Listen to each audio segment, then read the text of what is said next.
C'est bon, on reprend. Dañuy reprendre wala ñu ko ne? Ñu reprendre. Ñu reprendre à zéro.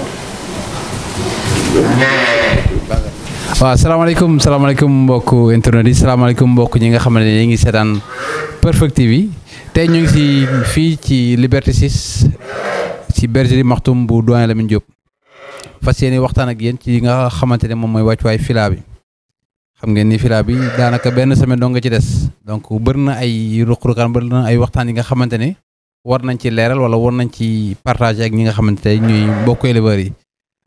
ñu ngi fii ak suñu mbokk suñu xarit éleveur bu mag nga xamante ne aussi vraiment ku ñuy déglu la ci càmm ndax ay analyse yu pertinente yu muy faral di def mooy Issa Saka Issa ñu ngi lay ziar. Amady maa ngi lay ziar bu baax di la fay nuyoo di la remercier ci invitation bi di nuyu également sama xarit sama frère Cheikhouna Ndoye di ziar également borom kër gi nga xam ne mooy doyen Lamine Diop di nuyu ñu fekk ci plateau bi yëpp macha allah. merci beaucoup Issa à ma gauche ñu am. Un grand monsieur, hein? Quelqu'un qui vraiment tey ci wàllum audiovisuel ci élevage dafa ci contribuer yóbbu ko ci benn niveau ba nga xamante ne vraiment le professionnel la Cheikhouna Ndoye nekk présentateur nekk technicien bi nga xamante ne aussi tey apporté lu bëri Cheikhouna ñu ngi lay ziar. Amady maa ngi lay delloo ziar di kontaan vraiment ci teewaay bi di kontaan aussi ci dalal bi ñu dalal aussi ak initiative bi di nuyu ñëpp ñi nga xamante ni tey ñu ngi seetaan émission bi à travers Perfect SN TV. waaw la bàyyi nga doxal. voilà merci beaucoup donc Cheikhouna merci beaucoup Issa tey ñu ngi fii ci ferme bi Al Makhtoum de la Makhtoum ki nga xamante ne tey moom lañ jël lépp teg ko ci loxoom ci foire bi maanaam moom mooy parrain foire bi mooy le grand Lamine Diop su ma la waxoon tey nga defal ñu benn présentation wala nga wax ñu ci benn wala ñaari minute ci doyen Lamine Diop yan kàddu nga ciy sànni. waaw jërëjëf Amady doyen Lamine Diop yaakaar naa c'est quelqu'un boo xam ne ci élevage kenn dootu ko laajte ngir jaar-jaaram.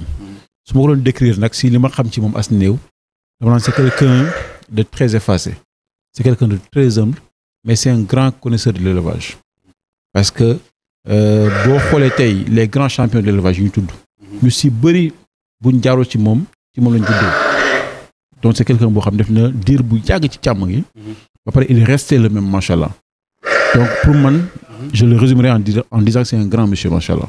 donc ku mérito la cër bi ñu ko jox tey ci parrainage bi ñu ko jox. absolument waaw ku ko mérito la et je pense que loolu lu éleveur yëpp yëg la aussi parce que réaction bi nit ñi am vis-à-vis de l'événement moo lay won ne ki ñu ko jox tuddee ko parrainé ko nit ñi dañ ko yéene de par son parcours mais également de par sa personnalité machallah.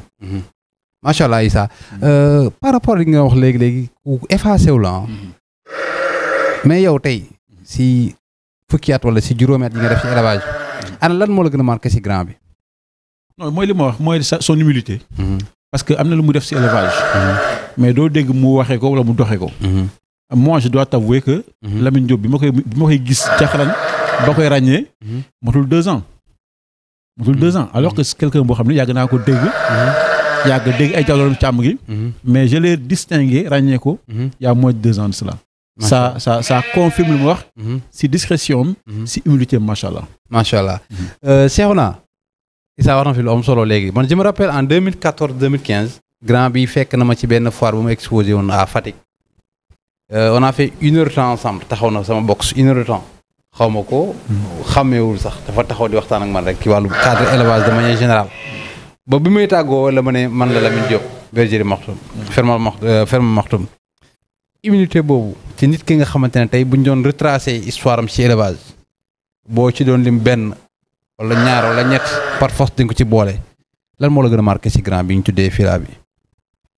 waaw vraiment damay kontaan ci question bi man je dirais que tey man dama jàpp ni que ni tey grand Lamine c'est un modèle parce que élevage dafa soxla ay modèle parce que tey élevage dafa toll foo xamante ni ñi ciy dugg il faut que ñoom ay modèles yu ñu identifié wu pour tey mën a au juste bañ a def sax ay erreurs mais tey erreurs yi mën a moindre parce que tey erreur mënut a ñàkk. mais tey li ma gën a marqué ci grand bi mooy que tey élevage dafa war a ni élevage patience la. parce que soo xoolee fi mu jaar parce que tey soo xoolee grand bi tey bokk na ci njëkk valoriser élevage jël yenn njëg yi di ko jënd maal.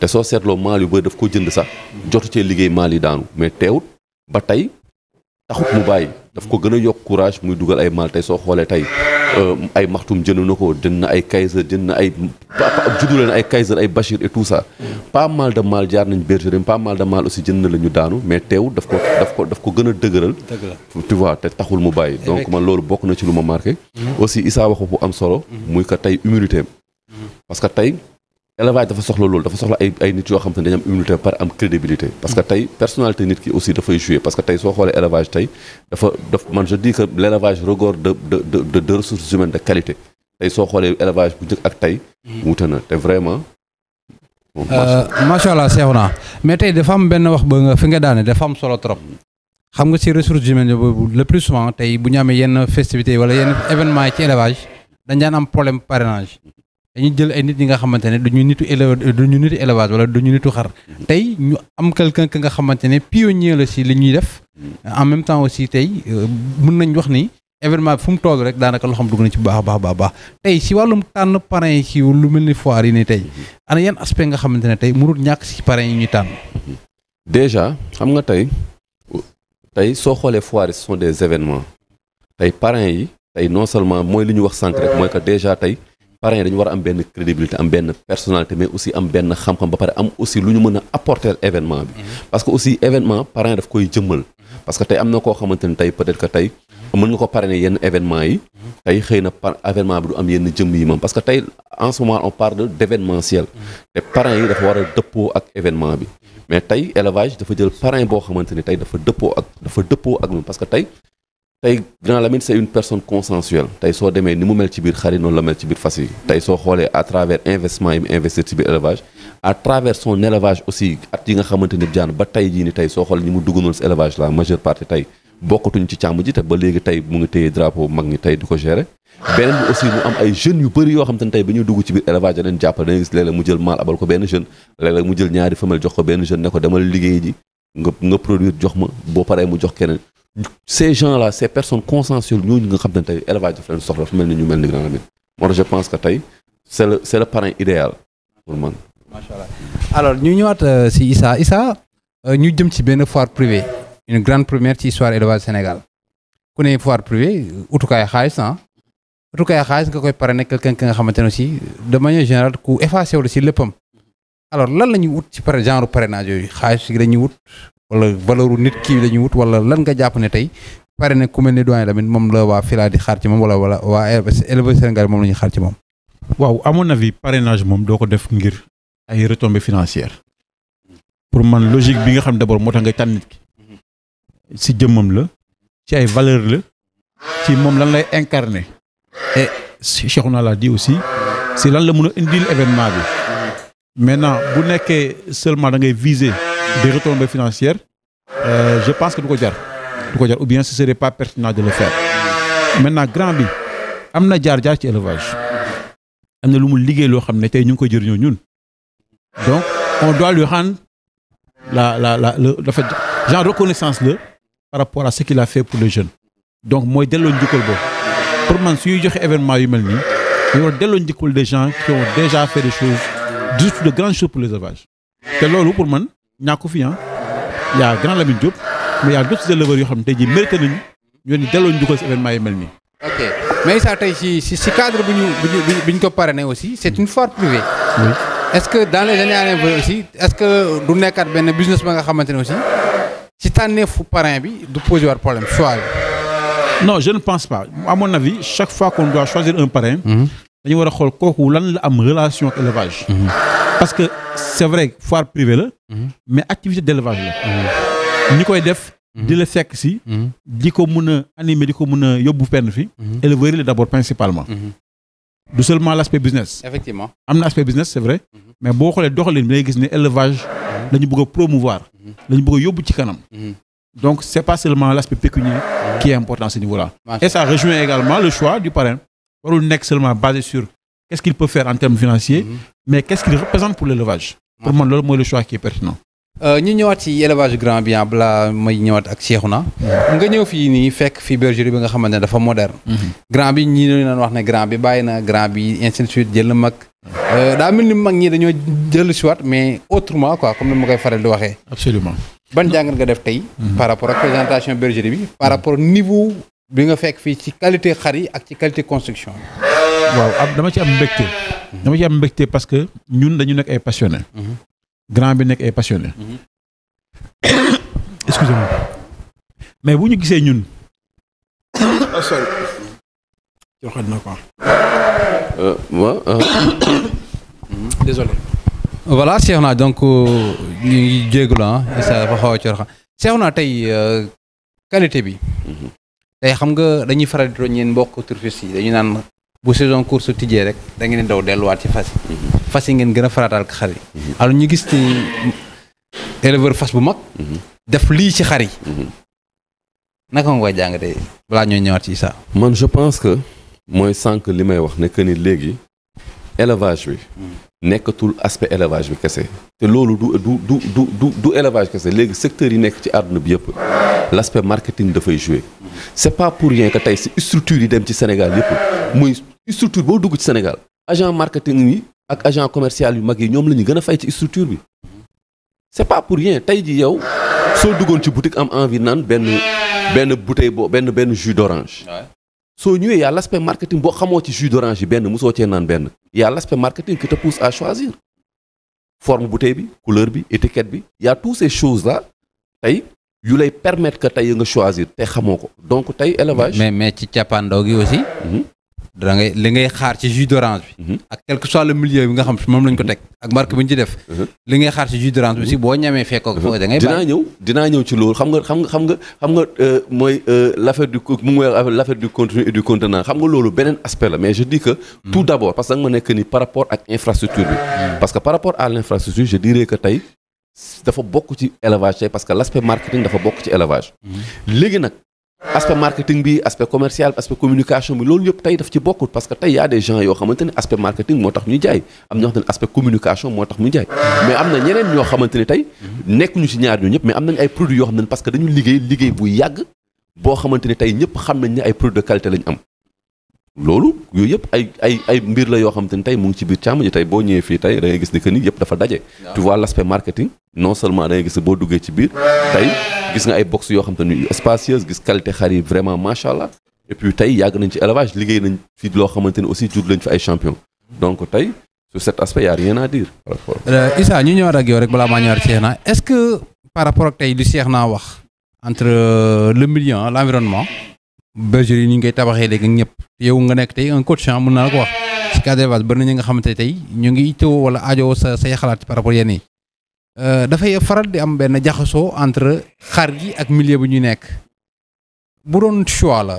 ordre bi ngay définir la diggante environnement bi ak qualité xar yi ban nga ci jiita bu ma doon def choix ma naan ñoom ñaan ñëpp dañu ensemble benn mënul dem bàyyi moromam tu sais pourquoi parce que suñu xel dañ naan ñoom résultat wu génétique la plus environnement bu leen di mel loolu duñ mel laalum bi bu yeggee fenn en terme de maturation de performance day fekk mu am génétique bi d'abord soubassement bi mais l' environnement bi muy nekk day jouer bu baax ci phénotype bi donc les deux doivent aller ensemble. non Issa. am na ku ñuy seetaan en direct. bu émission bi pare léegi mu wala Issa téléphone ne la bëgg naa bergerie bi mel ni bergerie Lamine Diop nu mu mel nii. oui nga budgétil ma defaral. ma soog a jënd xar. ci débutant est-ce que environnement yi mel ni aussi aajo na. non disons que environnement bi peut-être day nekk loo xam ne mooy le top niveau. mais environnement bi. mënul ñàkk ci élevage bi ñu toll fi ñu toll nii. tu sais pourquoi comme je l'ai dit encore une fois expression génétique bi lu koy yombal mooy environnement bi. mooy xar yi war ñu nekk foo xam ne par exemple dafa xat. dafa tàng. amul aération bu baax. lekk ñu lekk bu baax. li nga soxla ci ñoom. doo ko am. nit day jënd xar bu baax. jëlee ko ci benn bergerie bu baax bu mel nii. yóbbu këram. ñàkk environnement ñàkk conduite d'élevage xar bi yàqu. effectivement mu ne jaay mu lu baax fekk jaay ko lu baax en réalité. donc les deux vont aller ensemble maintenant. en termes de moyens nit ki mën na ko def étape par étape. nit ki également mën na bañ a am choix wu viser trop le luxe. ok parce que le luxe il faut avoir les moyens du luxe. mais da nga am environnement bu correct. boo xam ne xar yi dañ fa mun nekk à l'aise yow bi nga xam ne également da nga fay nekk le plus clair de ton temps. nga mun fa nekk à l'aise. dagguma la mais boo doon définir tey benn norme ba nga xamante ne. mooy le minimum pour une bergerie. lan la war a nekk. en termes d'espace. en termes d'espace en termes d'environnement de manière générale. disons que pour man d'abord il faut que nga am ay box yoo xam ne au moins war nga am 4 box. 4 box d'abord. il faut également en fonction du nombre de sujets yi ngay am. nga xool quelle superficie parce que sujets yi ngay am. quelqu'un boo xam ne il met dans un box 3 sujets bokkul quelqu'un boo xam ne il def dans un box 5 6 sujets. quelle est la différence. non différence bi mooy man su ma jëlee espace boo xam ne 5 mètres carrés la. waaw ma def fa 6 sujets. kii jël 5 mètres carrés def fa 2 sujets. mais les 2 sujets seront plus à l'aise que les 5 sujets. ok. xam nga ma la. parce que espace bi dafa am solo pour que xar yi mun a nekk à l'aise mun a développer correctement. mais espace bi bu xatee ñoom nekk ñu à l'aise. fi ñuy tëdd di tooy. lu mu war a ventiler wu ko. ki nga xam ne dafa la ëpp espace gën la aéré mbaar moo lay gën a am résultat. est-ce que am na corrélation entre environnement ak prix yi ngay jaayee ci xar yi. ça peut mun na am corrélation li koy expliquer un peu mooy lan. nit day jënd xar yu baax. def investissement également au niveau de sa bergerie. def ci yenn moyens. des fois mun na am tendance di ko rentabiliser. maintenant kiy jënd si nag. moo war a am ràññatle.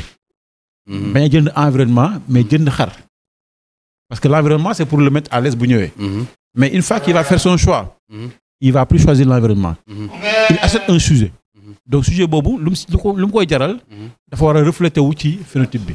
wala bokk mu fekkee ne visé parce que nit ñi aussi dañu am choix. am na ñoo xam ne ils mettent en avant la génétique seulement. am na ñoo xam ne naan la man kat dama bëgg xar bi. li may jënd mu feeñ ci biti. effectivement ma mun ci teg bët. effectivement mais day fekk xar bi aussi nit ki am lu mu xam. am ay choix am. et en fonction des choix il peut mettre des moyens ou pas. alors tey Issa ñu ñëwaat toujours suñu parrain bi. gis nañu seetlu nañu anciens éleveurs yëpp ñu ngi ñëwaat. comme ni ma koy faral di waxee autrement encore. parce que bu njëkk da nga daan gis dañoo nekkoon ci benn système bu classique.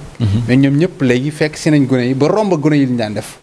naka nga jàngee phénomène boobu ci par rapport ak suñu doyen. non ils ont pas le choix en réalité. le doyen Lamine Diagne maa ngi koy ziar Abou Kane. ils n'ont pas le choix. ils n'ont pas le choix. élevage moo toll foofu. ok affaire dafa dox jëm kanam. bu fekkee da nga bëgg xew foog nga def lu xew. sànq saa yi mu ngi wax lu am solo par rapport au marketing. c'est pas seulement le marketing.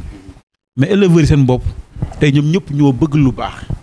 élevage nekkatul affaire foo rek. affaire passion bu ñu dund à fond la. mais à côté y a un business. donc nit ñi nag dañu am lu ñu bëgg loo xam ne dañu bëgg de la qualité. pas seulement ci xar yi mais ci environnement bi. mais même seen jëmm. éleveurs seen bopp léeg-léeg gis ne dañu bëgg lu baax. li ñuy sol lu ñuy war oto ñuy war. vraiment loolu yëpp c'est un ensemble boo xam ne foofu la jamono toll. léegi nag boo amul moyen amuloo moyen mais si tu as les moyens vraiment da nga koy def macha allah. Cheikhouna. Issa ñëw na léegi si aspect ba nga xamante ne yow sa domaine la. marketing communication et tout.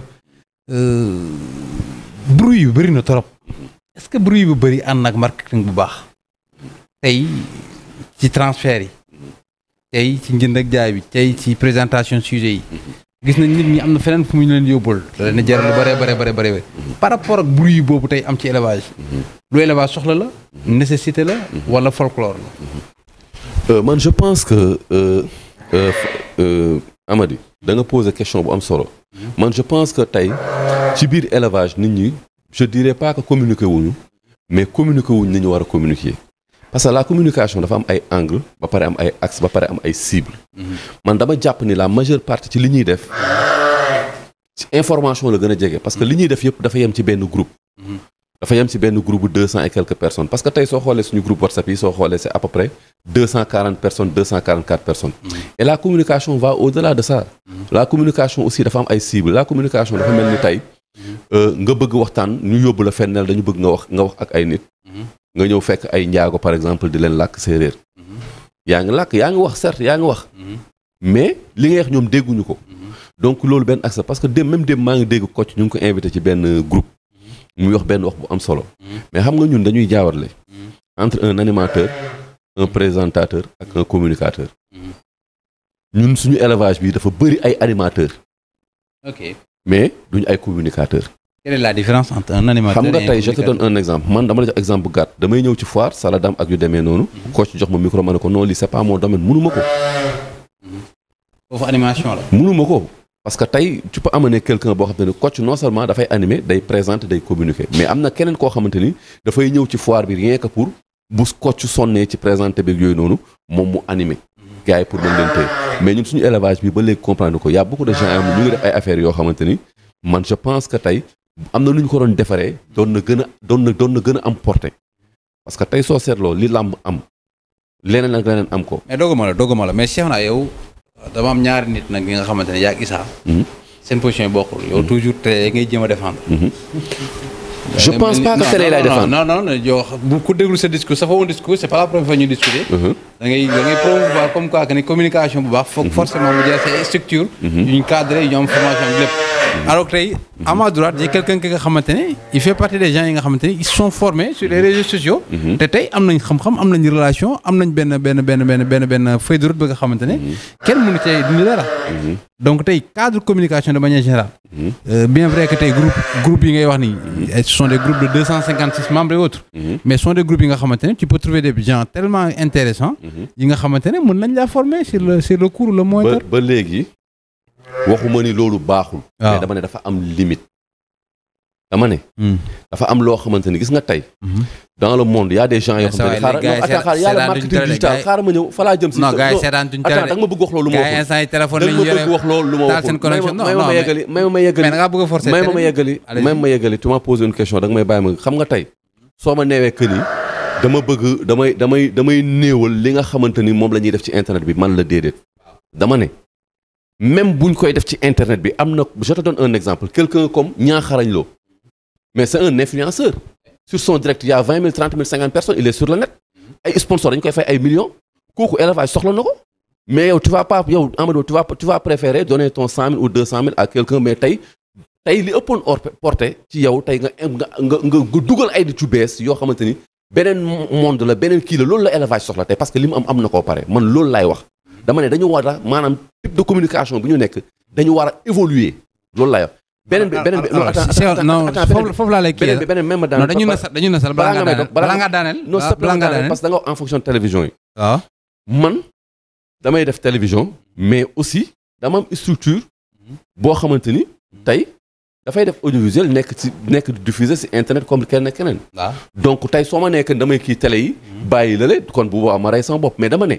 télé yi ñoo ëpp impact parce que télé yi lu tax ñu ëpp impact parce que man mii li may def télé bi daf koy def ba pare di boole ak man li may def par exemple tey ku mel ne benn RTS wala benn TFM et tout ça soo ñëwee nga def benn bande annonce wala nga def benn publi reportage boo xamante ni ci élevage ay publi reportage de qualité je donne un exemple tey ñun suñu télé ñoo jël ay initiative quant à yeneen dëkk yi day gis ay groupe yoo xam dañuy jël ay initiative def ay publi reportage de qualité xamal ne lan mooy laadum def ay publi reportage de qualité fay ay maison de production de qualité dem ci télévision fay ko 500 000 ou 600 000 pour benn publi reportage mu diffuser ko en direct ci télé bi mu am ay milliers de personnes ba pare mu diffuser ko ci ay plateformes de diffusion muy daw en direct sur Facebook et YouTube et dama ne angle yooyu noonu laa wax que ni loolu dañ ko ci war a boole laa wax. d'accord Cheikhouna Issa Saka tëjji bergerie bu bees tàkk jënd ay xar def lépp.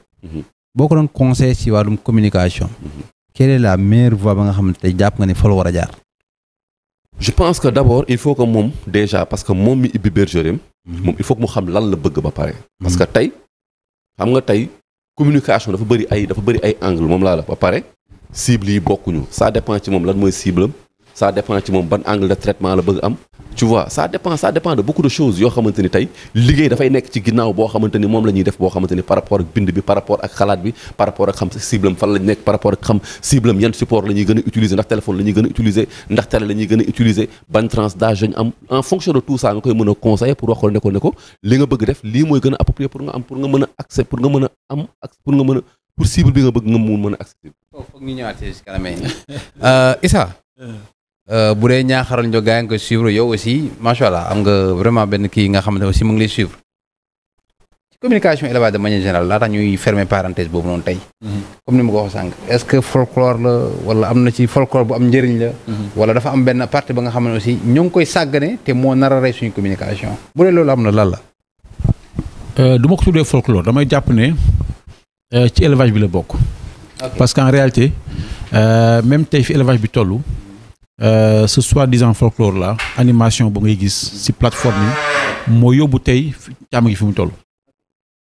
réseaux sociaux yi surtout les groupes WhatsApp les groupes Telegram vraiment bu élevage doxee jéego bu baax a baax ñoom am nañ ci contribution bu am solo et il faut aussi distinguer éleveur bi quel mooy cible principal am parce que n'oubliez pas c'est d'abord la passion mais c'est également le business pour la passion pour nga mën a am interaction bi nga soxla c'est d'abord les éleveurs ñoo lay visiter ñoo lay ñëw apprécier sa xar ñoo xam liggéey ñoom ngay mën waxtaan élevage d'abord soo bëggee jaay également en termes de prix ñi nga xam ne d'abord ils sont prêts à mettre des millions sur les sujets c'est d'abord les éleveurs parce que koo xam ne xamul élevage boo ko nee xar bi 10 millions da ngay fo donc suñu cible principale c'est d'abord les éleveurs maintenant am na fu ñu toll ci liggéey bi on a besoin de s'ouvrir aux autres pour ne pas avoir la saturation donc mooy li Cheikh naa di wax on a des limites dans la communication on peut améliorer mais bu ñu fàtte ne ñun suñu cible principale c'est d'abord les éleveurs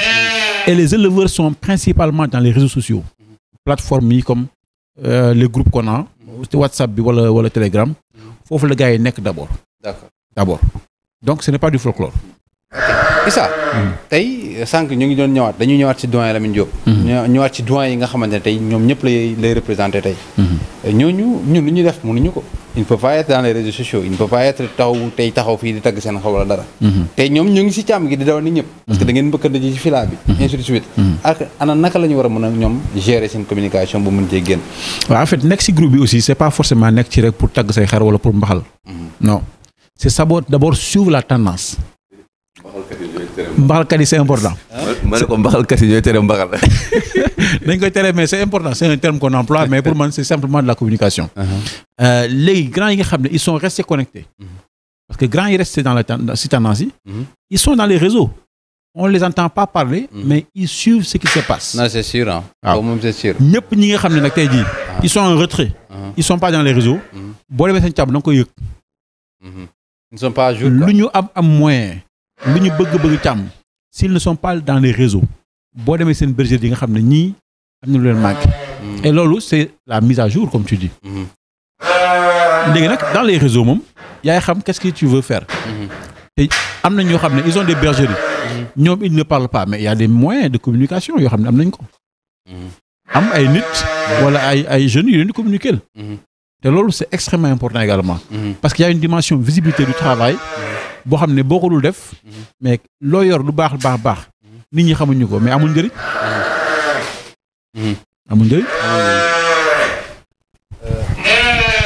mais Amady. waaw. Issa dafa wax lu wax bu am solo. mu ne clients yi la majeure partie des clients. ce sont des éleveurs te ñu ngi ci biir groupe yi. mais Issa dafa am lu ñu bëgg fàtte parce que nit ñi aussi foog ñu fàtte leen parce que tey soo seetloo élevage tey bu am excès fi mu yegsi 2STV en partie daf ci jouer rôle bu am solo. à travers l'émission xar bi. te émission xar bi ki ko organiser du éleveur événementiel lay def tey bu engouement amee ci élevage ak ci laadum tey émission xar bi daf ci jouer partition bu am solo te Marianne Bàcc di jouer ko.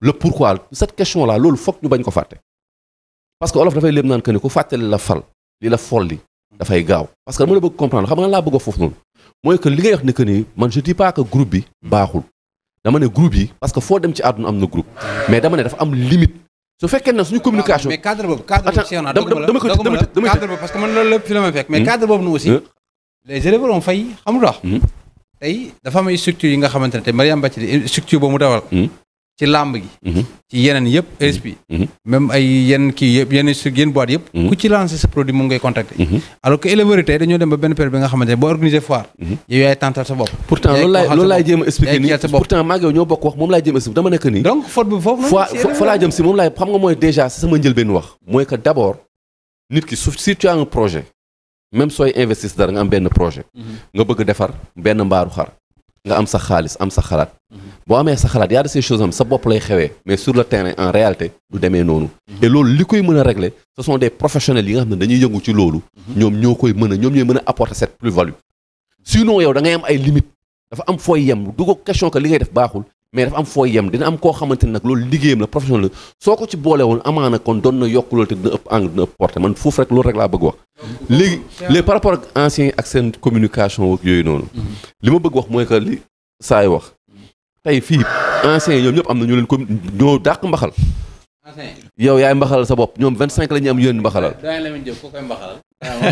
kan non ñoom crew bu kaay ma xamal la crew bu yaatu lañ am laay la boo laalee ferme maxtum laal nga Ranéré boo laalee Ranéré laal nga ndaw et frère boo laalee ferme maxtum laal nga ndaw et frère laal nga ñoom Serigne Kër Massar non laal nga ma laal nga keneen ak keneen non yow it non foofu ñëppay mbaxal ñëppay mbaxal sur le plan médiatique jàpp ne élevage bi par rapport nu Cheikh naa wax léegi non man c'est pas mon impression man même Cheikh ce qu'il dit par rapport aux télé pour moi les éleveurs sont conscients que télé yi aussi c'est un média qu'il faut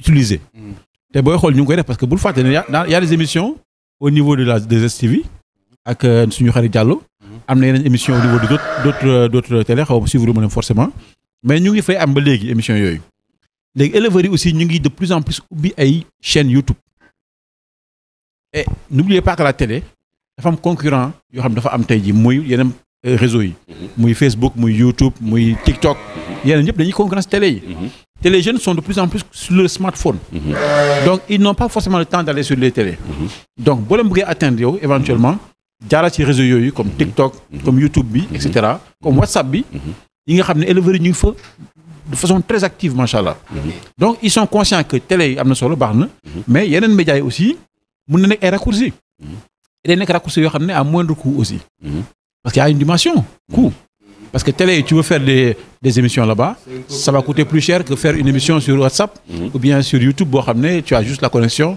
et les relations donc aussi c'est important de le prendre en charge pourtant Issa ñoo bokk wax mais dama ne cible yi bokkul dama lay jox exemple par exemple tey ñun laadum dafa toll foo xam ne dañ ko bëgg jaay dañ bëgg Sénégal yëpp xam ko exemple tey ñun ñëpp xam nañ ni toutes les organisations du Sénégal yi nekk Sénégal USAID ak yeneen ambassades yi nekk Sénégal yëpp RTS dañuy seetaan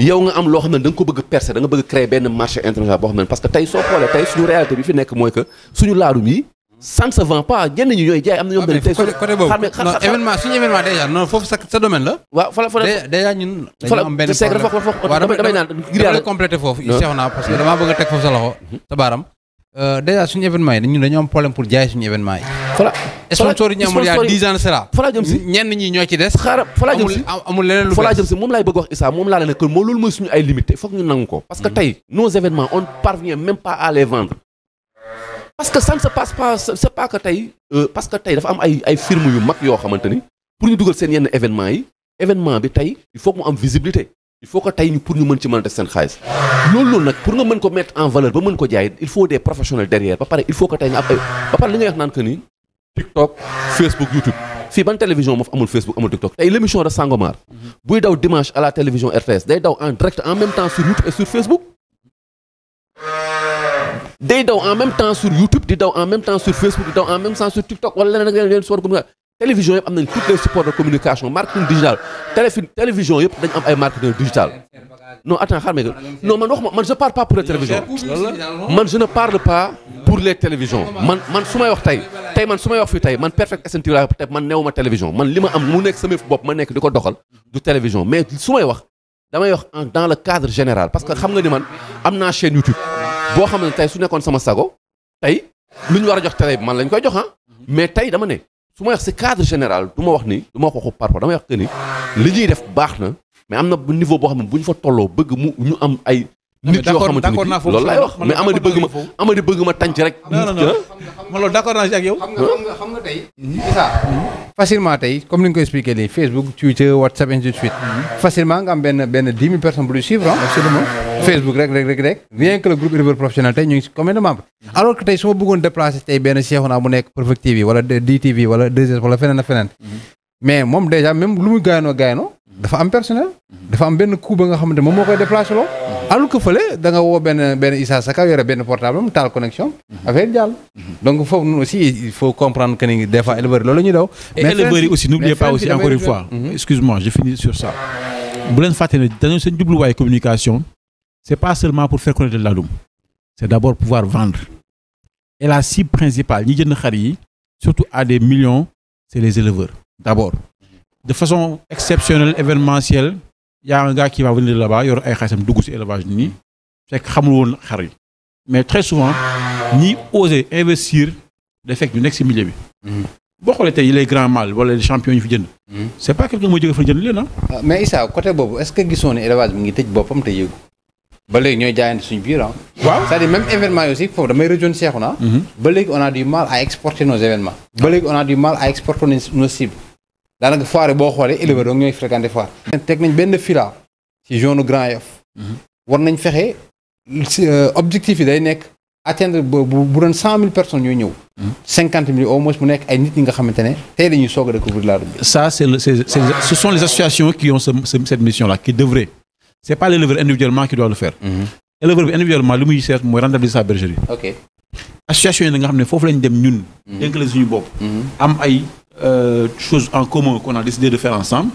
ñoom ñu war a fexe ba jaay laadum bi. tout le travail de massification. ñoom ñoo ko war a def. foire yi benn moyen la. Effectivement, je suis d'accord avec Cheikhouna quand il dit qu'il y a des limites dans la communication. On doit effectivement revoir la communication pour que massification boobu ñu def ko. Mais c'est pas loo xam ne dañ ko war a imputer à l'éleveur. Ce sont les associations ñoo ko war a porter mais pas l'éleveur en tant que tel. ki sama gis-gisam. donc voilà merci beaucoup donc ndi moo nekkoon première partie bi. ñu clôturer ak remerciement clôturer ak ñaan par rapport ak ki nga xam ne moom lañ ko dee bis bi mooy doyen Lamine Diop comme ni ko Issa Saka waxee comme ni ko Cheikhouna waxee. quelqu'un bi nga xamante ne ku ci bëggoon wax sax daanaka doo jeexal mais dañuy xuus jàll rek ci li nga xamante ne aussi moom mooy fila bi une foire privée au Sénégal. Issa ak ni ñu ko tàmbalee nii jàpp nga ne deuxième foire privée mën na am ci cadre bi wala ci tempo bi. waaw loolu laa di ñaanal c'est le moindre mal comme je dis. parce que c'est une initiative boo xam ne dañ ko rafetlu. dañ ko war a maintenant ñun ñëpp ñu jàpp si pour que mu dox nekk une réussite. parce que événement privé la. mais bu doxee njëriñu élevage la. donc éleveurs yëpp ñoo am intérêt à ce que ça réussisse. réticence bu amoon au départ au niveau des éleveurs lan nga jàpp moom moo ko waral. waaw ay crainte lay nekk rek souvent nit ñi dañuy am tendance di ragal loo xam ne xamuñu ko. donc dañuy ragal mu nekk lu bees loo xam ne ñi ko tëral seen poste kese lañ ci jublu. mais bu ne ba ci biir càmbar day gis ne effectivement ñooñu ñu ko def. kenn du def pour juste le faire ils vont le faire certainement pour avoir des bénéfices. mais nag aussi élevage daf ciy gagner. comment. déjà ñuy wax benn difficulté bu ñu am. mooy massification. mooy la communication sur l'élevage. événementiel bi. bu ñëwee dina fexe ba ay nit ñoo xam ne nekkuñu ci élevage bi. dugg ci élevage bi. comprendre li ñuy def. ne serait-ce que loolu rek. yokkute la. beneen bi aussi mooy y a un travail que nous sommes en train de faire d'amélioration. te comment on évalue le travail qu'on fait. pour xool ndax ñu ngi jëm kanam ou pas. mooy ñuy natt suñuy xar. foire bi am na concours bu ci am. am naa yaakaar ne bu ñu jógee dinañ gis performance yu bees yoo xam ne dañ koy gis. ci suñu élevage. bu amee on saura que ñun ñu ngi dox jéego jëm ci kanam. donc c'est des moyens de mesurer le travail également qu'on est en train de faire. Issa tey aussi. ci cadre li nga xam ne moom moo ñu boole. ñu tënku ci ay association. am ay organisation yi nga xamante ne tey ñu mën a taxawal seen foire privée wala dara. bu fekkente ne amul dara lu doon tënk. bu yàggee est-ce que du xaw a pëcc xaw aussi. parce que su ma ñeexee tey organiser sama foire privée jàmm gën wala Fatick. concours bi modifié kii lu ma neexee. façon bu ñuy organiser concours yi wala lu ci xew ma organiser ko à ma manière. fekk am na ñi nga xam ne ils ont fait le travail en amont. jiituñu loolu moo tax mu egg fii nii. réglementation bi war par rapport ak tey li bees li am mooy ay kii privé yi nga xam ne dañu samp seen dara. ana naka lañ ko war a jàngatee par rapport ak association yi fi nekk ak fédération yi nga xamante ne aussi ñu. waaw mais il faut préciser que FILA bi en termes de démarche indiwul lu bees. c'est-à-dire ñëwul remettre en question ni ñuy mesurer suñu xar yi. ñu defee concours bi parce que loolu mooy le nœud dur wala la crainte bi ñu amoon sànq comme j'ai dit. moo doon ñu ñëw def lu bees. fi gars yi doon wax par exemple le poids 15% ñoom ñu di ko 10%. ça change fondamentalement. de ce que les gens faisaient avant. mais ils l'ont maintenu. donc foofu amul changement. donc ñoom innovation yi rek mooy côté événementiel bi. naka la ñuy jaayee événement bi. naka la ñuy fexe ba éleveurs yi nga xam ne dañuy exposé. vraiment seen liggéey gën a fës. naka la ñuy fexe ba également éleveurs yi bu ñu ñëwee. indi seen i xar préparer leen pendant des mois. bu ñu amee ay raaya yu ñu leen distinguer foofu. bu ñu ñibbee kat mun a wax seen waa kër ah man kat dem naa fi mais lii laa fi indee. donc gis nga ne teg nañ ay trophées yu am solo. donc mu nekk ay yokkute. mais fondamentalement comment on fait l'évaluation ils ont pas changé. donc foofu yaakaar naa ne. amul jafe-jafe boo xam ne dañ ko indi. alors Issa ci cadre boobu aussi tey éleveur bi nga xamante ne tey dafay dépenser benn coût pour participer contrairement à ce que lu mu amoon habitude de ko dépenser si association yi bii moo gën a élevé lan la war a xaar ci organisateur yi wala lan la war a xaar ci événement ba nga xam ne moom la jëm bii moo gën a élevé sensiblement différence yi bëriwul trop effectivement mais fii au moins yaakaar naa ne gars yi y a un pari qu'ils ont mis de faire de sorte que éleveur boo xam ne ñëw nga vraiment visibilité bi nga xam ne moo lay tax a ñëw mooy sa xar ñu ràññee ko déjà de par les éleveurs mais également moom exposition boo xam ne dafay jéggi éleveurs yi parce que y a beaucoup de télé qui ont été invités à l'événement y a beaucoup de réseaux sociaux yoo xam ne tey ji gis nga leen ñu ngi def en route vers Fila donc y a un travail déjà de com et de visibilité boo xam ne ñu ngi koy offrir éleveurs yi te loolu c'est leur inscription à la Fila moo leen ko may donc pour man coût bi différence bi jar na ko parce que li ñu lay offrir en retour en dehors de la communication même les trophées yi ñu mettre en jeu aussi booy xool jar na ko trop parce que grand mâle yu teg benn oto femelle yu teg oto yaakaar naa c'est des premières yoo xam ne il faut les saluer il faut les encourager il faut yàlla nañ ci yàlla yóbbu si jàmm ak salaam bi si bismillahi rahmaani rahim génn si alhamdulillahi rabbil alamin yéen si cadre patient vous avez l'habitude que grand prix wala prix de la renaissance que kenn génn organiser ko n'est-ce pas mais ci xar yi tey lu bees la naka nga jàngate organisation bu par rapport ak seen diggante ak ñi nga xamante ne tey officiellement ñu fi nekk muy association yi ak fédération yi. man je pense que tey c'est pas compliqué boo jàngatee boo delloo ginnaaw leer na tey Marianne Bathily bu ñëwoon ne day organiser quoi day war a lu jëm ci xar dafay créer problème Gaston Mbengue tey bu jugoon génn ci Sénégal ne dama génn ci làmb dama bëgg organiser ay événement xar kenn dañ koy tere. Pape Abdou Fall mi organiser kii bu ñëwoon ne kii parce que ñooñu ce sont des structures d'événementiel qui ont le droit d'organiser des événements te loolu règlement ak loi au Sénégal organiser ko te loolu mooy li nga xamante ni moom mooy li war a am pour mën a promouvoir na mbir su doxee ñëpp koy bëgg ñëpp koy xëccoo gis nga làmb ji ba mu fi doxee di dugal xaalis ngeen sponsor yi nekk fi ku nekk nga daan gis muy ngemb ay nit nekk ci ginnaawam di tëgg ay combat yaa ngi comprendre donc loolu du problème loolu pour man c'est pas pour man loolu moo war a am man pour man li war a am mooy que tey ay structures yu am doole yoo xamante ni tey non seulement mën nañ promouvoir suñu événement yi promouvoir laadum bi mais aussi mën a def profil bu baax pour que tey éleveurs yi tey mën a gagner mën a gagner man je donne un exemple man nekkoon naa ak ay nit ay ñoo xam ñu ngi si audiovisuel ñu ngi si événementiel di liggéey ci benn foire boo xamante ni tey au juste éleveurs yi bergerie la ñuy gagner bergerie pour wax la ne la loolu mais loolu si ginnaaw dafa am xam-xam ak technique buy permettre que nit ki tey mën a am ay moyens pour apporter la plus-value pour que tey mën a teg loo xamante ne éleveurs dañ ci gis njëriñ parce que tey l'événement ce sont les éleveurs qui le font éleveurs yi ñooy def événement parce que ñu indi seen ay xar ñooy def lépp donc tey kooku noonu tey di ñëw di participer pour que tey sa fête mën a rafet mën a baax mën a jaar yoon ba nga mën ko jaay tey kooku en revanche tey ka ciy génnee war na ci am loo xamante ni kat bu ci génnee non seulement dina tax ñeneen ñi nga xam ne dañu ñëwoon di sànq te bëgg ci dugg yàqamte ak sawar ci dugg ci parce que tey dafa am loo xam ne dafay motiver sax ñi nga xamante ne new ñoon ci bëgg te bëgg ci dugg. maa ngi fàttali mbokk yi ngi si Perfect TV am ngeen Issa Saka ak Seydina ak man Hamady Mbodj yi nekk si présentation bi mais Issa dafa am benn problème wala ñaar problème ñenn ñi tey Fila bi tax na ñu ngi remettre en cause trophée yi di association yi di teg beneen problème bi mooy gars yi ngi naan est-ce que gars yi mën nañ tegaat lu raw li ñu teg ren tellement que niveau bi dafa kawe ñaar yi noo ko jàngatee.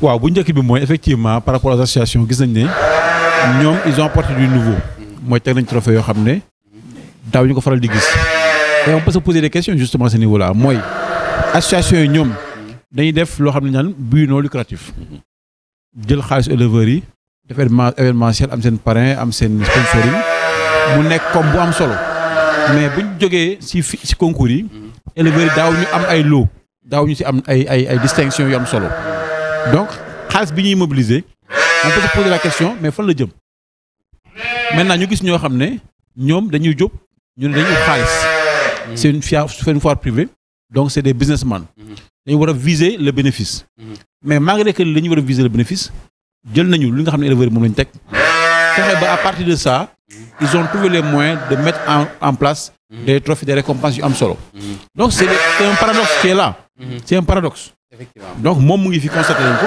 Et wax naa récemment que ñoom ils ont mis la pression maintenant sur les associations. Parce que foire bu amati. éleveurs yi ils vont exiger d'avoir les mêmes prestations. Est-ce qu'ils vont l'avoir ou pas? Point d'interrogation. Mais ils ont le droit de le demander en tout cas. Maintenant leneen li mooy tàmbali nañu. niveau bu kawe bu fort. waaw.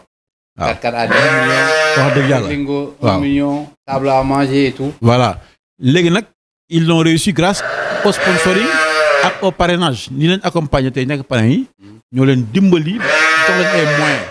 Est-ce qu'ils vont avoir l'année prochaine des parrains qui seront prêts à faire la même chose? moom lañ leen di ñaanal. Et aussi j'imagine que bu ñu defee première édition bi dinañ tirer expérience boo xam ne mun nañ am crédit bu leen suba may ñu am ay sponsoring qui viendront accompagner l'événement loolu leen di ñaanal moo tax ñuy ñaan mu réussir parce que bu réussir seen bénéfice la mais bénéfice élevage la également. macha allah Issa Sagar. Cheikhouna. ci cadre leeral lañ nekk ci cadre waxtaan la mais cadre leeral la. laata laaj ñuy samp dafay permettre aussi ñi ki xamut. gën a comprendre parce que ñi fi nekk aussi xam nañu as tuut ci déroulement fila bi ñu jëm nii. ku ne structure privée buy organiser dara. ut ci koom moo tax. ñu teg ay affaires yi nga xamante ne. da ngay laajte lii fa lañ koy rentabiliser après. léegi tey ak prix yi ak loo yi nga xamante ne fila bi teg na ko tey. seen utum koom. fan nga jàpp ne war na faa mën a génn. wala Issa dafa wax bu am solo léegi. il a parlé de parrain il a parlé de sponsor.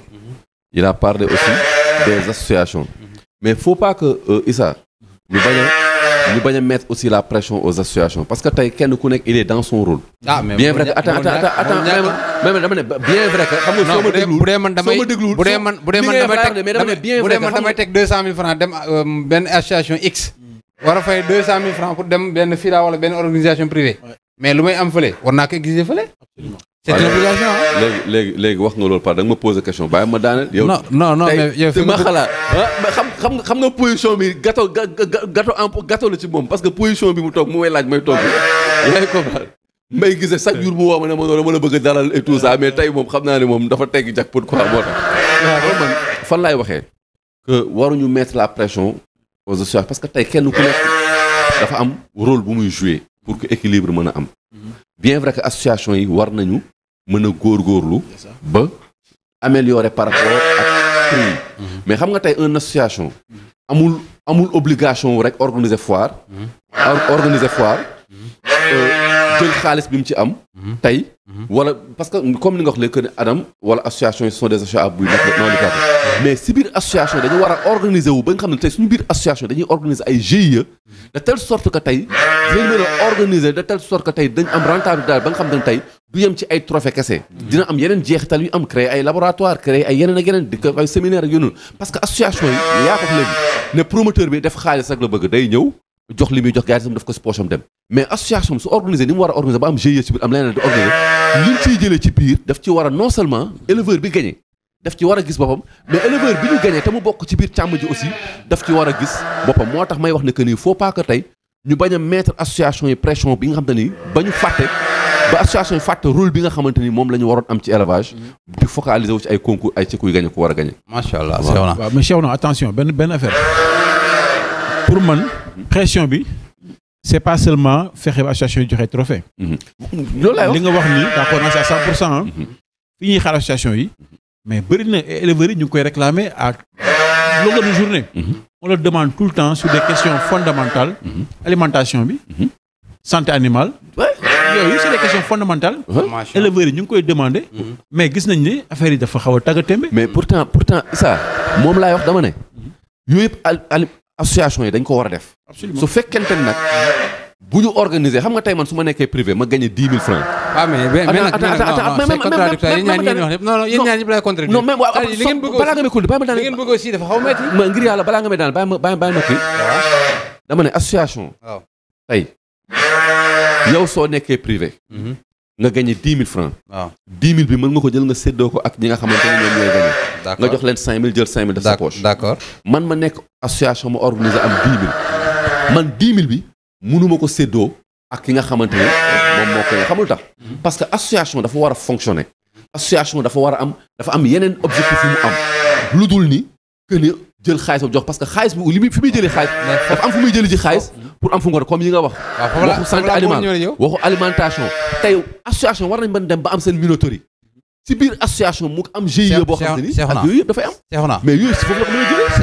Seexuna xam nga boo jëlee sa 200 000 francs jox ko benn organisateur privé mu organiser la ko si 10 jours. fa lay yem. exiger ko leneen.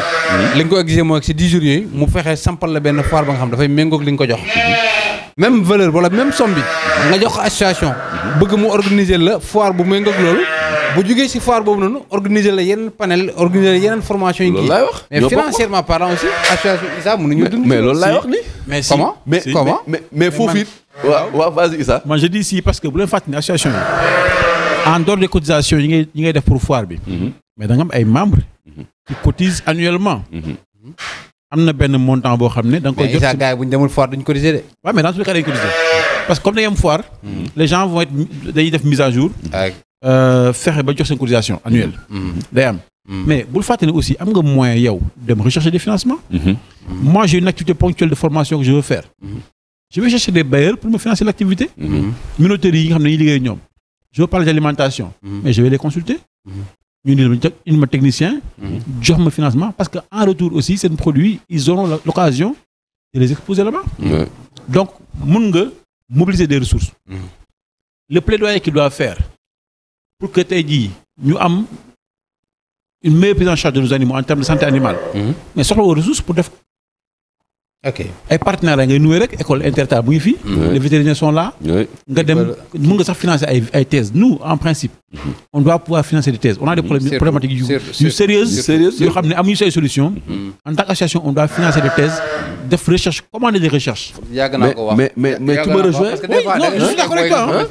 ñu ngi war a génn war a soutenir seen thèse wala dara amuñ des fois duñu am sax benn thème ba nga xamante ne dañu am quelqu'un qui leen mën a accompagner si loolu. c'est ça donc c'est l'occasion tey si fànn yu bëri ñu sonal te yenn soxlawul xaalis mais kaay ma nekk la benn anecdote en 2018 dama nekk Bango ak Claude Demba Diop. ñuy waxtaan ci foog naa ténor laadum bi la. mu ne ma ténor laadum teesu benn étudiant sénégalais la pour xool naka la ñuy dugalee laadum ci biir aliment bi.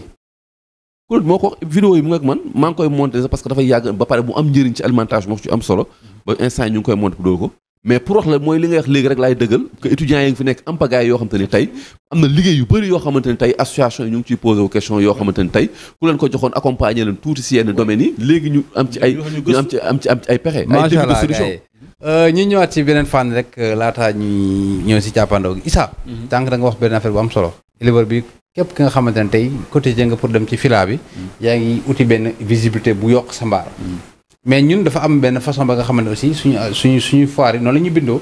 maanaam tey ki nga xamante ne yor na maal favori ci compétition bi ñu jëm. wala yor na yenn maal yi nga xamante ne am nañu benn buzz pré buzz bi. avant ñoo ngi foire bi. ñu ëpp sens de visibilité par rapport ak ñi nga xamante ne aussi sama genre gi la.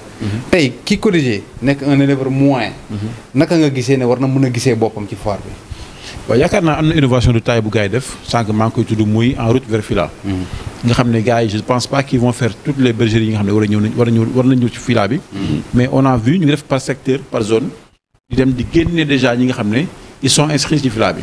gis naa dem nañ temps yi mbaaw entre parenthèse Pa Ousmane Mbaye Balaye Serif Mbodj naa leen porter plainte naa leen mere parce que dugg ngeen mbaaw te jóge leen tëkkurul. c'est pas normal. te man maa Abdou Farah mooy capitaine bi waaye man maa numéro 9 bi. c'est pas normal. mais gis naa ne vraiment ñu ngi def loolu muy lu excellent. à saluer ñu ngi leen ci féliciter bu baax en passant waa élevage audiovisuel.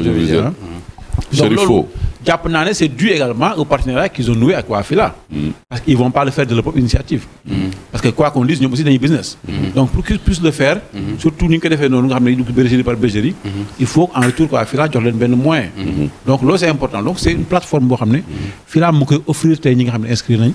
dem ci foire bi. loolu muy benn mbir. beneen mbir bi mooy pendant l'événement. je pense qu'on fait 8 jours ou 9 jours. mais ils ont promis de mettre le spot sur toutes les bergeries. Point par point, ils ont invité les réseaux sociaux de ñëw couvrir l'événement. Nous, à Univers de l'élevage, on a le doyen Mordior qui va faire les box un par un. ok duñ tëb benn box. donc loolu aussi. kenn fay ñu ko ñun dañuy def volontairement. fayeekuñu. non léegi bokk naa ci yéen si yow. waaw ñun moom duñu fayeeku. non léegi waaw ñun Univers on est l'un des seuls groupes yoo xam ne. dañuy déplacé wu.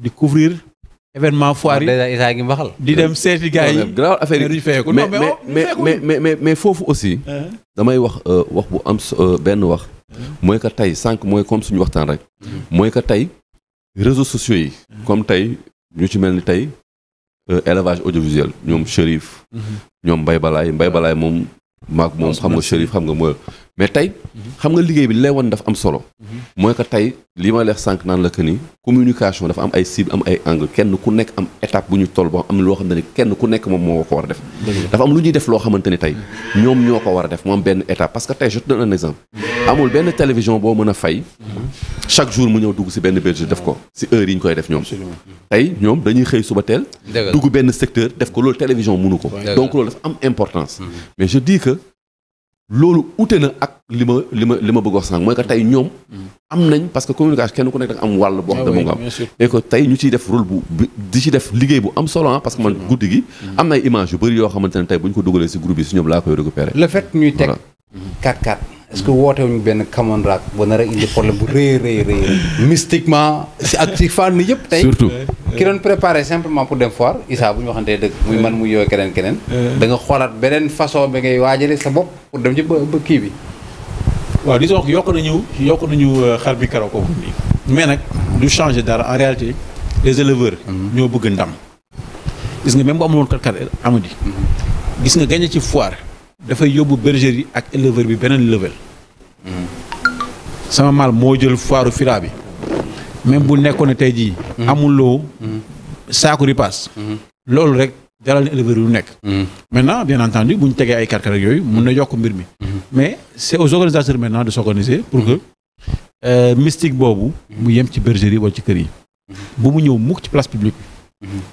bu fa ñëwee mooy ñi gis li xew ci làmb ji ay xeex ak ay jamonteeg lu nekk mën na fa xew donc ku nekk bu fekkee da nga bëgg musal ñaan pour muslu sa bergerie wala say xar tu le fais mais en toute discrétion bu ñëw aussi ñu teg ay règles yu leer yu transparentes teg ay sanctions képp koo xam ne jalgati nga yoon ak koo munti doon ak loo mun am comme tour ci élevage bi ñu bañ a xool loolu mais teg règles yoo xam ne impersonnel ku wàcc yoon dal sa kaw loolu su ñu ko defee mu xam ñëpp xam ko je pense que yenn jafe-jafe yu bëri dina wàññeeku dina wàññeeku mais est-ce que dina yomb Issa parce que quand je me dis que ni lii c'est quelque chose de privé sanction bi fii donc lay yem waaw sanction bi fii lay yem mais xam nga tey fekkente ne tey si c'était dans le cadre de par exemple d'une fédération bi nga xam ne ëmb na ay association yu bëri mën nañ ne bu ñu nekk sanctionné ci telle association par exemple CEP sanctionné la doo dem Adam doo dem Tëngéej doo dem feneen ak feneen ainsi de suite da nga xaw a kii tuuti mais fii su ma nee benn kii wu privé la rek fii lay yem est-ce que aussi du xaw a am benn limite par rapport ak sanction yi ba léegi sanction bi day rester la même parce que en fait dañ naan la soo sottee par exemple nit ndox yaa ngi mystique sotti sa beneen xaru jàmbur ndox sa xar dañ koy éliminer yow mi nga xam ne préparé nga sa fila pendant 5-6 mois tu n'as pas envie que sa xar ñu éliminer ko parce que tu l'as préparé pour un concours donc am na loo xam ne mu ngi nekk épée de Damoclès sa kaw bopp donc sanction bi elle est là elle a une forte valeur yaakaar na éleveurs yi kenn si ñoom et puis ne serait-ce que par rapport au fait que ñoom ñu sanctionné la rek nit ñi xam ne sanctionné la parce que tu as fait une faute yaakaar naa kenn bëgg ko parce que gàcce la discrédit la par rapport ak bergerie bi waaw donc yaakaar naa ne gars yi duñ def loolu effectivement waaw Issa wala Cheikhouna concours du mâle le plus lourd ki koy gagné tu seras le mâle le plus lourd du concours du mâle le plus lourd entre contradiction ak continuité liggéey bi lan nga ci gën a jàpp balaa may ñëw ci question bi directement non da nga ñëw ci question bi directement non parce que Issa xam nga maa ngi xam nga si question bi laa parce que xam lu tax benn question parce que temps li yëpp day jël temps sax si question bi laa wax mais je parle su ma ci wax ci alimentation laa ak li nga xamante ni moom la ñuy jox suñu xar yi pour mën a def benn gain de poids bu gaaw bi parce que loolu aussi dafay am jeexital ci élevage parce que tey ñun il faut que tey suñu élevage mooy lii yëpp dafay indi tey ñu war a définir suñu élevage ñun élevage yu lan la ñu bëgg def ba pare ndax élevage yu ndawal la ñu bëgg def wala élevage yu précision wala élevage d'ornement la ñu bëgg def tey boo demee tey dëkk yu bëri de assumé nañ li ñu bëgg def tey boo demee en Pakistan seen chèvre bakra boobu noonu chèvre d'ornement la c'est pour le plaisir des yeux il l'assume day court pourquoi ñun forcément ñu bëgg dem vers loolu bien vrai que tey le laadum est un mouton polyvalent qui peut faire beaucoup de choses mën na améliorer sa gétt mën na nekk ornement mën na nekk compagnie mën na nekk neneen donc utilisation bi dafa diverse dafa varié. D'accord mais léegi pour ñëw ci laajal ma laaj. le plus lourd du concours du mâle le plus lourd. Contradiction la parce que tey jii nii. Contradiction la wala continuité parce que tey xam nañu Issa ni concours yi di fonctionner calcul dafay bëri. comme football la rek. man xam naa ne am na benn concours bu moo tax a jóg. mooy concours général. su ma duggee fee amaana am na sama benn faay ba nga xam ne mën na wala sama benn avantage wala mën na fa génn. damay nëbb sama bopp. est-ce que gisoo ne foofu noonu ñi nga xamante ne du ñu bokk ci concours ba la ñoo fa nar a dugg. su boobaa day nekk benn. mais est-ce que noonu lañ koy parce que di nga am benn xar ba nga xamante ne. il fera 140 kilos. gagné concours bi. fekk fa ay ponkal yu. mais est-ce que noonu lañ koy organiser parce que ba léegi. waaw mais modèle bi ñu koy organiser ba léegi waxuñu ko parce que tey mën nañu organiser noo xamante ni forcément soo bëggee kii il faut que nga bokk si concours général si biir concours général bi. la ñuy génnee kenn ku ne par exemple. tey non man xool naa programme bi. dañ ko séparé ñaari xool naa programme bi. c'est le dimanche c'est prévu pour le dimanche. c'est ça bu ñu yegsee le dimanche. gars yi natt foofu dañuy peser rek xar yi génnee. alors que Mali le mardi la ñuy génnaat pour ñu def seen tirage au sort. donc ça veut dire que deux concours di waaw. gisuma woon loolu. ok mais man su fekkoon ne tey man dama ko doon organiser. mu ko defee noonu. ok personnellement. personnellement su ma ko doon def. damay def ni. maal bu bëgg compétir si catégorie boobu nag da ngay dugg si concours général. si biir concours général nag. la ñuy génnee. kenn ku nekk lan ca am ñu def la ko. ok. tu vois. kon loolu. Issa même question. waaw amoon naa ci interrogation effectivement man parce que jàppoon naa ne c'était pas cohérent parce que da ngay am effectivement le mâle le plus lourd mu génnee benn 150 ci concours général bi tu as un mâle qui fait 177 kilos par exemple donc le mâle de 150 mënul prétendre être plus lourd que le mâle de 177 donc ça peut être assez complexe assez incohérent mais convention mooy doxal mbir yi gars yi dañu expliquer clairement que ñoom dañu bëgg a distinguer ñaari concours yi parce que am na koo xam ne moom poids rek la am te wóor na ko ne bu demee ci concours général bi il va être dernier et bëggul jël dernier parce que dernier bi également discrédit la par rapport ak mâle bi. dernier ci général. mais waaw premier en poids. waaw mais laisse-moi finir foofu noonu Issa. laisse-moi finir. allez-y. damay joxe raison bi gars yi évoqué. parce que man dama leen poser carrément la question en disant que pour man c'était incohérent donc les gens ont argumenté en disant que ñoom dañu bëgg a def distinction ñaari concours yi parce que am na ay éleveurs yoo xam ne wala am na sujets yoo xam ne avantage du poids seulement la ñu am. ok donc ñoom dañu bëgg a ñëw jongante ci poids seulement parce qu'ils savent que bu ñu leen jëlee ci yeneen critères généraux yi mën nañ ci ñàkk chance donc dañuy distinguer dañu naan le mâle le plus lourd et le mâle le plus lourd du concours le plus lourd dañ koy wax carrément donc dañuy préciser am na benn précision bu ñu apporter mais foofu léegi sax ma ne la foofu non non foofu man su ma yore sama benn mâle waaw duggul benn compétition benn mâle génn gagné concours général bi duma ko wooye champion su ma neexee damay naan champion la par rapport ñu mu jongante waaw comme le mâle le plus lourd par rapport ñu mu jongante waaw donc légitimité boobu noonu ba nga xamante ne tey ci ko foire yi passé yëpp mâle daan na ko am est-ce que duñ ko remettre en cause par rapport compétition bi non man je ne pense pas parce que légitimité bi day découler du fait que c'est le concours classique ok bi mesurer les performances du sujet foofu c'est 4 critères qui vont être mesurés et les gens qui vont y aller c'est souvent on les connaît d'ailleurs d'emblée dina benn wala ñaar surprise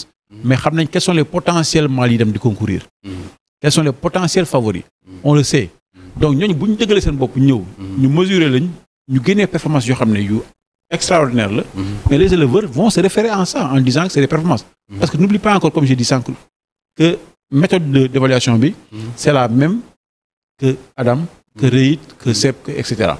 Donc pour moi la légitimité ne se pose pas le problème de légitimité ne se pose pas maintenant le problème de cohérence mën nañu ko évoquer mais nag quand les gens amènent la précision en disant non le mâle le plus lourd c'est par rapport au concours du mâle le plus lourd exclusivement bon je pense que la question elle est réglée fila bi moo nar a tëj saison bi 2021 bi boo xoolee jóge nañ Thiès dem Louga ñëw Pikine ainsi de suite est-ce que jàpp nga ne Kaolack décembre la Kaolack décembre dañ koy dugal ci 2022 rek Kaolack sama mbokk Saloum Saloum bi daañu la Diop xam naa dina ma yóbbaale parce que waaw 2021 la mais final bi doon wax Diagne à chaque fois da ko daan répété ki soo ne finalement par hasard wala par kii final boobu en fait moom moo fi taxaw final entre les mâles entre les femelles. clarification quoi clarification lay nekk par rapport ñu jóge woon ci foire yi nga xam ne jàll nañ ñu gañoon foofu noonu am yenn mensuration yi. xam nga foire yi dafa complexe. parce que tey soo seetloo ñun suñu groupe yi. lii groupe yi di refléter ute na ak foire yi. y a beaucoup de mâles ku nekk di nga ko coow 6 mois avant foire yi mâle tel mâle comme Issa mâle de MGK. suñu waxtaan dafa dawoon wala dafa lan. daa feebaroon non xaar kii daa feebaroon. El Hadj Ndiaye ak nu mu tuddati. Latir waay gars yi coow nañ. ma nettali benn affaire bu xewoon Thiès te yëgu leen non Thiès ñoom dañoo daw tiital sama maal man ma génnaale. il faut qu'on pose le débat. oui c'est vrai. non yow da ngaa bëgg wax ne Latir daa daw ak El Hadj Ndiaye. fi mu toll daal filaa bi moom nee naa. ku daw.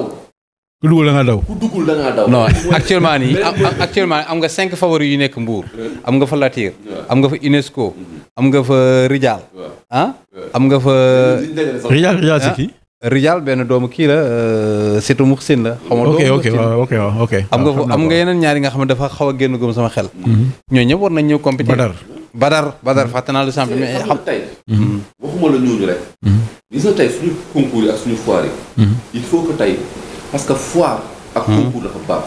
parce que ci ngay mën a sélectionné ci ngay mën a xam li nga bëgg la nga war a segg la nga war a. tey maal li ñuy coow yëpp tey ay Aldibo. naka la maal di gagné tey man pour man maal dafa war a gagné foire sax dellu si pour confirmer. oui. parce que loolu mooy tax nga mën a am évaluation bu baax parce que tey xar su ñëwee à 2 ans mu gagné. ou 2 ans et demi mu gagné.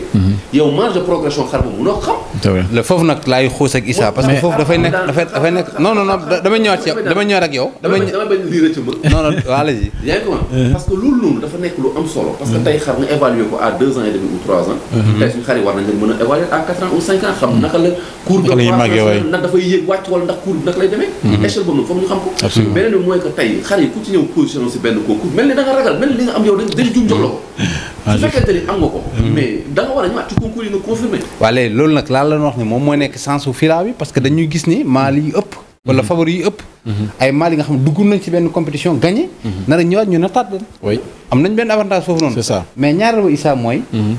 les mâles ont mis la barre très haute. en termes de maturation ak performance. 170 waxuma 172 kilos. 120 autour de garrot 170 LCS TP 150 xaw ma ñaata.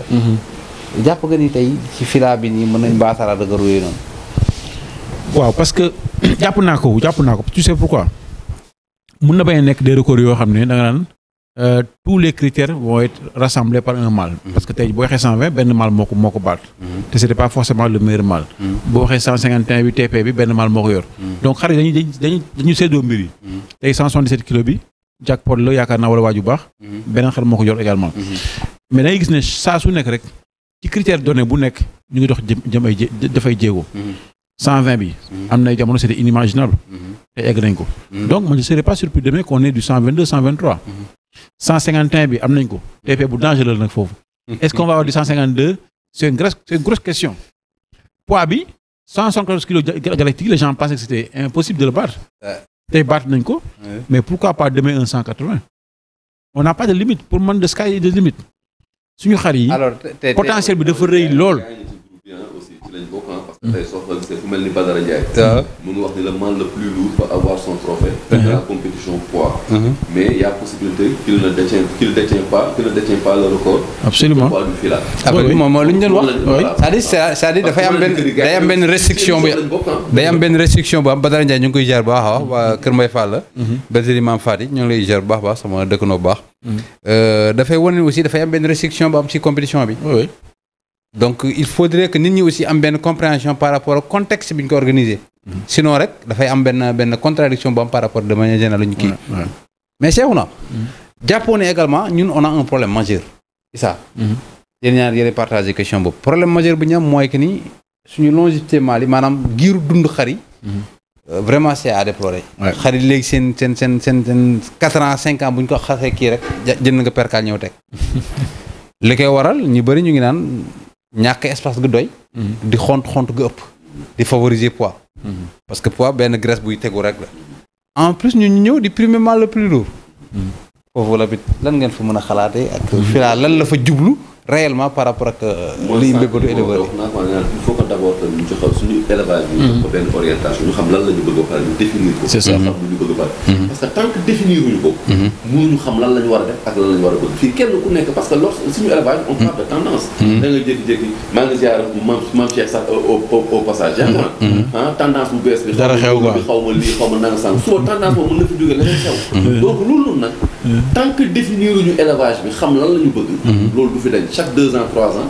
lenn lu bees mooy xaw gars yi dañ. c'est ça léegi li nga wax léegi nii. par rapport ak longévité dafa am facteur yu bëri ci joué ci intervenir. déjà jur. gudd fan. dafa may caractère dafa may caractéristiques si ay races yoo xam te ni dañoo gudd fan. ñun suñu race yi si xar yu gudd fan lañ bokk. man sama am naa benn femelle bu def ak man 13 ans. am naa mâle bu def ak man 9 ans. kon ñu yóbbu ni non fi ñu bëgg a yóbbu ni laay bañ. gisaa dama ko xam. est-ce que li nga wax loolu laa wax. non fu mu bëgg a dugg nga xam. ci sa biir soo koy nag soo koy saytu. doo ko saytu ci sa bergerie. déedéet je parle pas de toi man. mais dama dans un cadre général même rek. carte générale laa lay indil. waaw même xaaral may gën. dama ne. li nga bëgg wax man du loolu laa wax. dama ne. damay race ci boppam man waxuma suñu laa dama ne race sa boppam. dama ne facteurs yi intervenir. ci âge ak mooy suñu xar. damay facteurs yu bëri yu intervenir ma commencé ci benn facteur nga bëgg ma toog. bëgg ko personnaliser dama ne benn facteur boobu noonu dafay jouer. muy facteur race benn. deuxième bi muy facteur alimentation. dama xam fi nga jëm troisième bi muy facteur sédentarité bi mooy ko parce que tey xar yi. dafa am loo xam ne dafa bokk seen jur. quatrième muy alimentation bi. parce que tey soo xoolee ñun suñu xar yi tey yaa ko wax léegi tey ay ruminants lañ.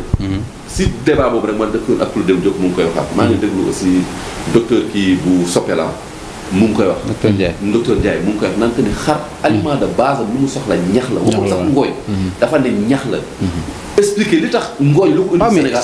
waaw Cheikh naa foofu dama lay rejoindre foofu noonu mais dama lay wax ne aussi gars yi des fois dañuy yokkal problème xam nga buñ ne la xar aliment de base am ngooñ la dafay fekk nga mën a am benn ngooñ wala benn ñax de qualité.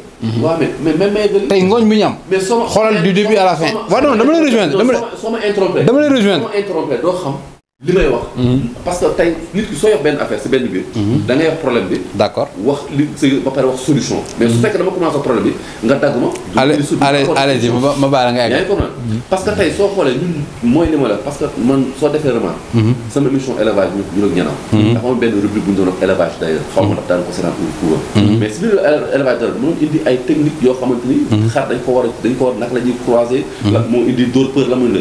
si biir technique la indi nañ maral falfa indi nañ leneen loolu laay bëgg a wax ne tey il faut que même soo seetloo émission bi nga xamante ni ma def naa ak Claude Demba Diop maa ngi siy wax ak moom naan ko tey gis nañ ni que ni ci dëkk yu bëri fourrage bi nit ñi dañ ko industrie dañ koy wal di ko def ci ay saaku di ko def en sous forme de granulé di ko def ay option pourquoi yéen mun leen jël option ba pour au moins proposer éleveurs yi loo xam ne dañ leen permettre ci saison bu nekk ci at bi dinañ mën a am ñax de qualité donc yooyu sont des solutions yoo xam ne mën na am mais solution yooyu mooy li nga wax ba léegi association yi aussi mën nañ porter kii yu mel noonu projet yu mel noonu donc yooyu sont des solutions yoo xam ne mën na nekk mais su fekkee ne dañu par rapport ak âge bi par rapport ak poids bi facteur yooyu kenn mënu ko bañ a Amady am naa ci point de vue foofu par rapport ak longévité bi pour man suñu xar yi effectivement li Cheikh naa wax dama si d'accord totalement mais il faut se dire que éleveurs yi dañu am seen choix aussi am na éleveurs yoo xam ne je pense que ñëpp d'ailleurs conscient nañ que benn type d'alimentation bi benn sédentarité bi ak benn conduite d'élevage bi mun na tax ba xar bi gudd fan ou pas.